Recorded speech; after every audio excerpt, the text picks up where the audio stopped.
Bapa di sorga, dalam nama Yesus kiranya Tuhan menolong kami, menyanggupkan kami, memampukan kami untuk kami boleh terus bertumbuh mengenal Tuhan lewat firman dan kebenaran-Mu. Di dalam nama Yesus, haleluya. Shalom Bapak Ibu Saudara yang terkasih.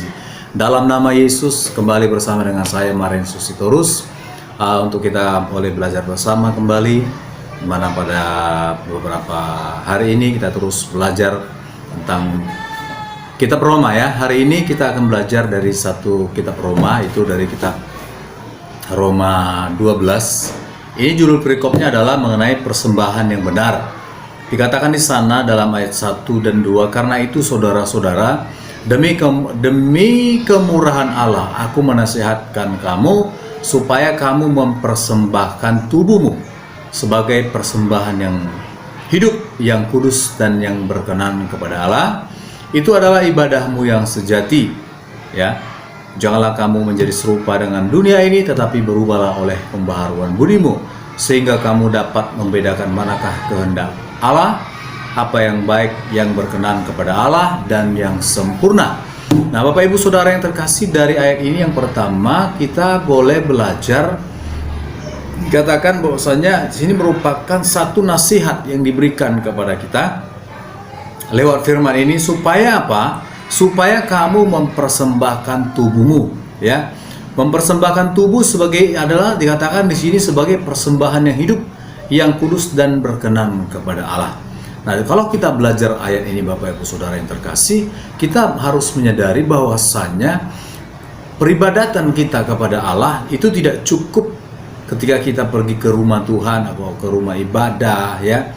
Dimana kalau dari arti yang sebenarnya ibadah itu adalah, ya, kalau bisa disimpulkan ibadah itu bisa dikatakan seperti sebuah ungkapan rasa ucapan syukur kita sebagai hamba Tuhan, kita sebagai anak Tuhan, ya, sebagai pelayan Tuhan, sebagai anak Tuhan, sebagai orang yang ditebus, ya. Jadi ibadah itu adalah, ya, ungkapan bakti kita kepada Tuhan yang menciptakan kita, ya. Jadi di dalam bakti kita kepada Allah, di dalam ibadah kita itu kepada Allah, kita harus memiliki rasa hormat, rasa santun kepada Tuhan. Kita harus mempunyai rasa yang menghormati dan menghargai Tuhan sebagai pencipta dan penebus kita, ya.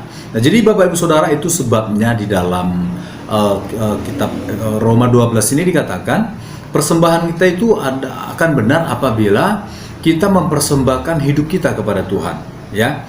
Ya, walaupun dalam peribadatan kita, ya, mungkin kita membawa korban persembahan dalam bentuk materi, contohnya, ya, dalam setiap rumah-rumah ibadah, ya, sudah merupakan salah satu unsur dalam ibadah itu adalah memberikan korban persembahan, ya, kepada Tuhan melalui gerejanya, ya, untuk dipakai untuk mengerjakan pekerjaan-pekerjaan Tuhan di gereja tersebut. Ya, tetapi saudaraku, lebih daripada itu adalah, ya, firman Tuhan mengajari, menasihati kepada kita supaya kita mempersembahkan bukan hanya uang tadi. Justru ini yang lebih dalam adalah kita dituntut untuk kita boleh mempersembahkan tubuh kita ini sebagai persembahan yang hidup.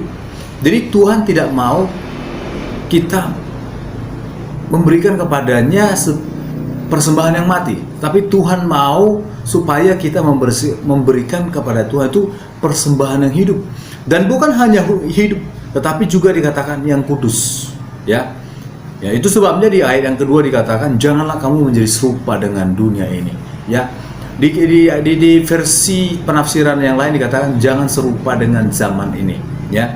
Zaman ini dalam arti adalah Alkitab menubuatkan tentang keadaan-keadaan zaman yang semakin buruk, di mana keadaan-keadaan manusia pada akhir zaman, ya, sudah mulai tidak peduli agama, tidak peduli firman, tidak peduli ibadah-ibadah, ya, tidak peduli lagi tentang kebenaran, ya, suka menghujat dan lain sebagainya. Itu dituliskan dalam tulisan Rasul Paulus di kitab yang lain, nanti akan kita bahas selanjutnya. Nah, oleh karenanya Bapak Ibu Saudara yang terkasih, dalam nama Yesus, lewat ini saya sampaikan kepada kita adalah mari kita mempersembahkan tubuh kita ini sebagai persembahan yang hidup, ya. Ya, artinya apa? Dalam satu ayat dikatakan dalam Korintus bahwasanya tubuh kita ini adalah bait Roh Kudus, ya. Dikatakan sana, tidak tahukah kamu bahwa tubuhmu adalah bait Roh Kudus, ya. Barang siapa membinasakan bait Allah akan dibinasakan oleh Tuhan. Jadi tubuh kita ini adalah baitnya Allah. Tubuh kita ini adalah baitnya Roh Kudus. Kenapa demikian? Karena lewat kita, ya, Tuhan mau lewat kita, Tuhan menyatakan pekerjaan-pekerjaannya, perbuatan kasihnya, ya, kasihnya kepada jiwa-jiwa, kasihnya kepada orang banyak, itu kita bisa salurkan. Ya, itu sebabnya Tuhan berkata bahwa tubuh kita ini adalah bait Roh Kudus, ya, tempat Roh Allah bekerja, tempat Roh Allah berdiam, ya. Untuk di bumi ini kita menjadi tempat Allah untuk berdiam diri, sehingga lewat tubuh kita yang hidup, yang masih hidup, kita boleh mengerjakan pekerjaan Tuhan, kita boleh berbuat baik, kita menyatakan Injil kepada jiwa-jiwa yang terhilang, yang belum mengenal keselamatan, kita bisa membantu orang-orang miskin, kita bisa membantu janda-janda sesuai dengan Alkitab, membantu fakir miskin, anak yatim, dan lain sebagainya. Ya, tidak lupa juga kita membantu pekerjaan-pekerjaan Tuhan. Ya, intinya adalah Tuhan mau supaya hidup kita ini bermanfaat, ya, berguna bagi kerajaan sorga. Jadi artinya kita tidak hidup untuk diri sendiri, ya. Jadi kita bisa mempersembahkan persembahan yang hidup, yang sejati kepada Allah lewat hidup kita yang bermanfaat, lewat hidup kita yang berguna bagi kerajaan sorga, bagi kehidupan orang lain, untuk menolong dan menyampaikan, untuk menyatakan diri Allah, menyatakan kasih Allah kepada orang lain di sekitar kita. Haleluya Bapak Ibu Saudara. Untuk itu diperlukan kita harus menjaga norma-norma hidup. Kita boleh menjaga norma-norma kekristenan, kita boleh menjaga norma-norma agama, sehingga kita boleh menjadi terang, kita boleh menjadi garam dimanapun kita berada, sehingga kita tidak sama dengan dunia ini lagi, melainkan kita berbeda, untuk kita boleh menjadi berkat, untuk boleh menjadi terang kemanapun kita pergi, sehingga orang melihat kita, dia melihat Tuhan yang hidup lewat hidup kita, lewat hidup kita yang mengasihi, lewat hidup kita yang mengampuni, lewat hidup kita yang bisa menolong banyak orang, lewat hidup kita menyatakan kuasa Tuhan kepada jiwa-jiwa. Orang bisa melihat bahwa Tuhan hadir di dalam kita. Benarlah kita ini adalah baitnya Roh Kudus. Haleluya saudaraku. Jadi pastikan dirimu, ya, pastikan diri kita menjadi bait Allah. Persembahkan tubuhmu sebagai persembahan yang hidup, yang berkenan kepada Allah dan yang sempurna. Pastikan dirimu menjadi berkat bagi banyak orang. Pastikan dirimu menjadi alat Tuhan untuk menolong banyak orang. Haleluya. Shalom, salam damai Kristus dari saya Marian Sistorus. Terima kasih sudah menonton video ini.